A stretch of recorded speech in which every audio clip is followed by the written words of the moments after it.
helpful advice to strengthen your fundraising in 2022. Hi, I'm Bill Stanczykiewicz. Welcome to the first day from the Fundraising School, and I'm joined today by my colleague, Erik Daubert. Erik is a longtime member of the faculty at the Fundraising School, a highly sought-after consultant across the United States and across the world by fundraisers and nonprofits, and he also is heavily involved with the Fundraising Effectiveness Project. And Erik, the way to describe you takes up the length of this podcast. You're so well accomplished. Thanks for coming back. Yeah, thanks for having me, Bill. It's a pleasure to talk with you about the exciting things we have to look forward to in 2022. Now, I know in these many roles that I described, some of your advice and guidance come from the research and the data that you help collect and analyze, also your frontline work as a consultant, and as you teach for us for the Fundraising School. What advice do you have for fundraisers here in 2022? Yeah, great question. And, Bill, it's funny. And I always say in a room full of researchers, I'm a fundraiser, and in a room full of fundraisers, I'm a researcher. So I do try to step in a lot of those different spaces, and my perspectives come from a lot of those areas that I play in. So again, thanks for having me. As I look at 2022, the first thing I think of is, nonprofits need to find their footing, reestablish their new normal, figure out what their next great fundraising looks like. I'm seeing a lot of organizations trying to figure out how to deal with the hybrid workplace. I'm seeing a lot of nonprofits trying to deal with the Great Resignation, which has certainly affected nonprofits as some employees have moved to other pastures, not necessarily greener ones, to find new employment opportunities. So my first counsel, with nonprofits in 2022 is, get your house in order. Establish your new normal. Figure out who your first team is in fundraising, whether that's your single development officer in a one-person shop, or maybe you're an executive director who's doing fundraising part-time, or a person with a more sophisticated multi-person shop. Whatever your fundraising means for 2022, get your team in order. Make sure that you're retaining your best people. A lot of fundraisers are moving from place to place because of better job opportunities, better work situations. Know that it's not all about money. So my first counsel is, get your own house in order and be ready to fundraise. Now, Bill, you asked about what I'm seeing for 2022. I'm seeing a lot of exciting things happening in fundraising. First off, I'm seeing a focus on retention, not just of employees, but of donors. Mm-hmm. The donors we have, I think more and more nonprofits are recognizing that they are valuable commodities, valuable people, valuable institutions to be really treasured. And that means engaging with your donors, communicating with them throughout the year. I'm working with my clients. One of the things I'm trying to do is get them to focus on donor retention through the year.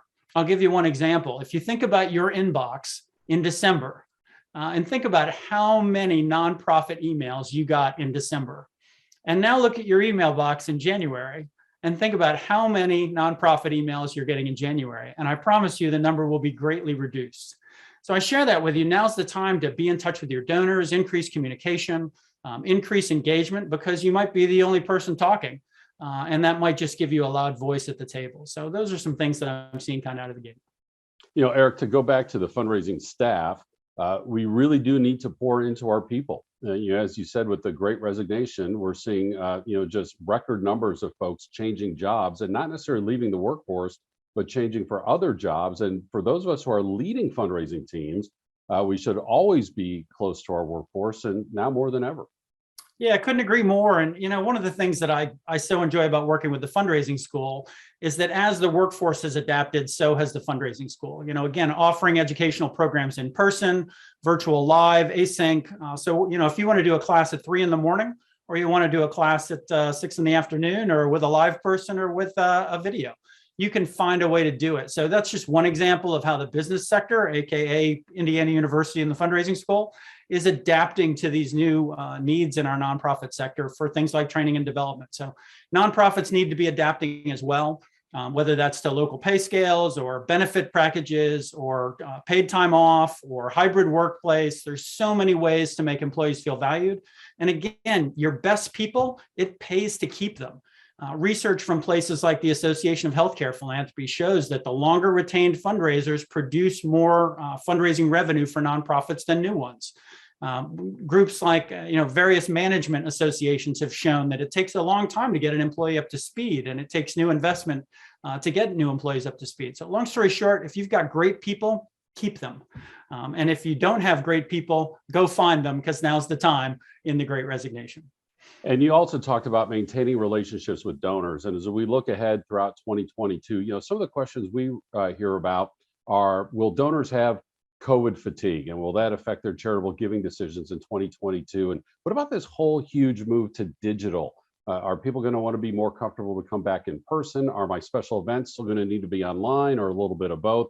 Again, what are some of these trends that you're seeing, Erik, as you do your work as a fundraiser, as a consultant, and as you teach for the fundraising school, as well as, again, your involvement with the Fundraising Effectiveness Project? Yeah, I think again, that's a great question and a multifaceted one. So, the first thing we teach at the fundraising school is know your constituency. Understand your audiences, understand who it is you serve in your nonprofit community, but also who your donors are. And I think that the answer to how to engage your donors differs from population to population. So, for example, let's just pick one that's been a real challenge for nonprofits, I think, to date, is millennials. I like to say millennials are now adulting. Like, this is the year where a lot of millennials started adulting. They bought their first house, or they're moving out of their parents' basement, and they're actually starting to become a full-fledged functioning adult for a variety of economic reasons. So that being said, if you haven't engaged with millennials yet, millennials like to engage digitally. I've been doing some coaching mentoring with a millennial, and when I ask them what the most effective way to fundraise is, they'll say things like text or send an email. And I go, no, actually, it's face to face. And they're somewhat stunned by that. So I say that because millennials may communicate in a different way than traditional donor bases.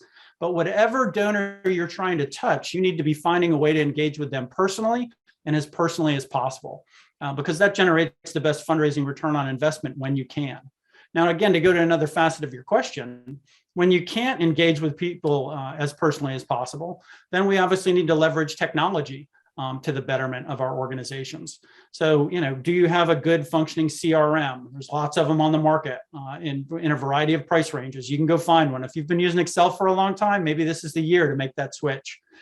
If you are using a CRM, meaning a donor database, make sure that you're getting the most out of it by working with your company, whoever that is, to make sure that you get the reports and things that you need so you can engage with donors in a broad, faceted way while still making the donor feel personally engaged. When my name is spelled properly in an email, I'm more likely to read it than a dear friend or a dear whoever. And those are the types of things we can do as nonprofits to make sure we're engaging with our constituencies as well as possible. Events, you have to get more creative than ever. It's interesting to think that Omicron may be fading. I am not an epidemiologist, so I can't tell you what's going to happen in the pandemic. But I will say this to you. An interesting recent news poll showed that local people in their communities trust people closest to them for information that matters more than kind of the powers that be. So I'll give you some examples. People trust their employers and schools more than they trust the CDC right now on COVID information in the United States. So, if they're trusting their employer, if they're trusting their school, why not your nonprofit? If you're in front and you're engaging and you say, hey, we're going to make a safe event and do X, Y, Z, they're likely to trust you. So obviously use that responsibility and power with integrity, but use that relationship to really build a true and authentic relationship with your donors, and good things will happen in 2022.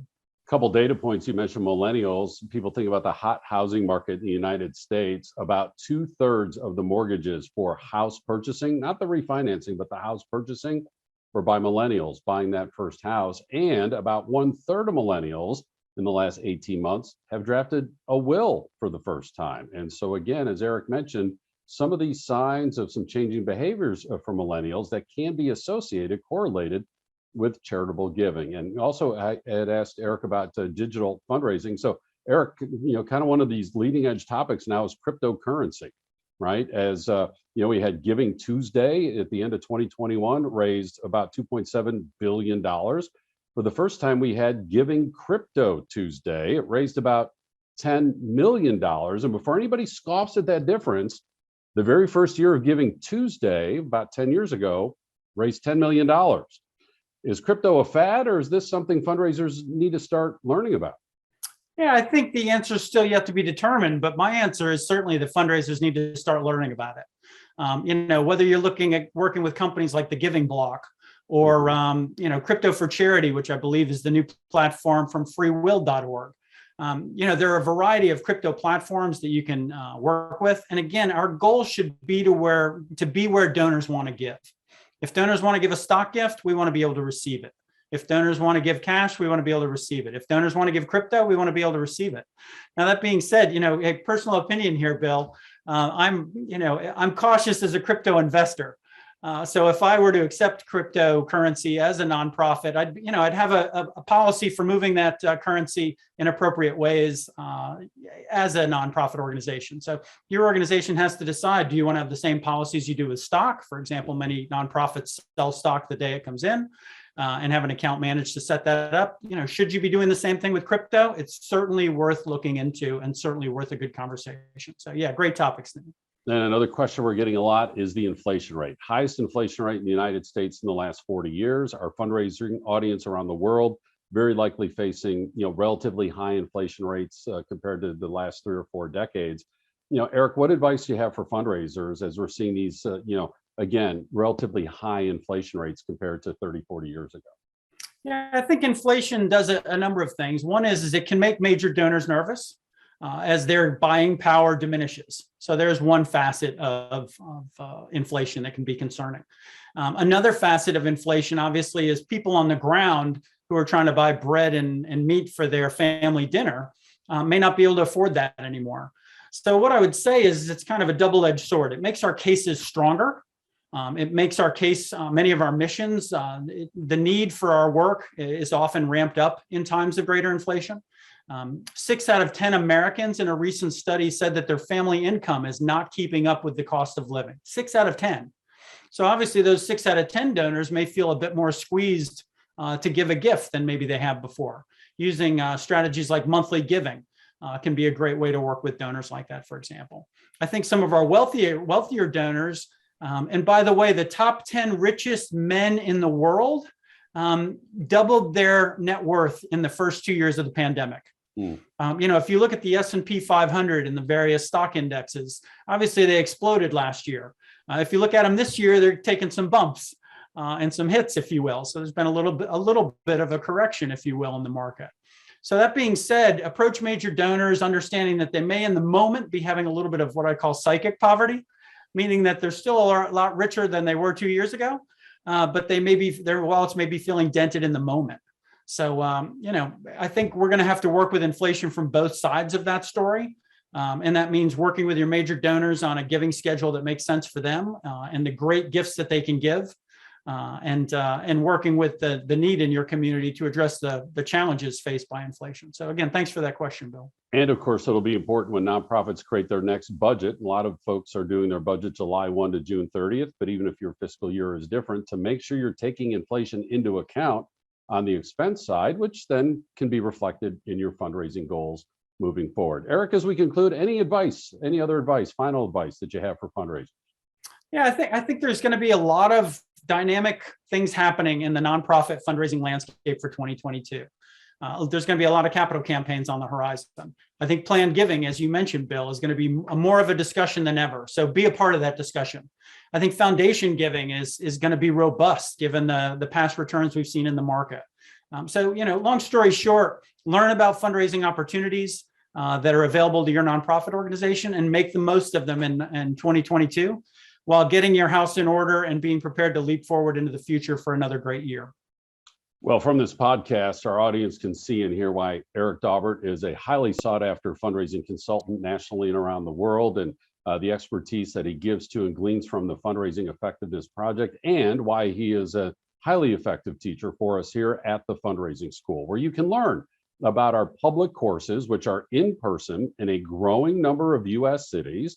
They're also available online, either recorded or live. Erik teaches in all 3 formats for us. And those public courses are available in the United States and especially online across the world. You can also tap into us for custom training, where we can design training especially for your nonprofit, your region, your association. We have quarterly webinars and, of course, these free podcasts that come out each Monday. The information is available on our website at philanthropy.iupui.edu/the Fundraising School.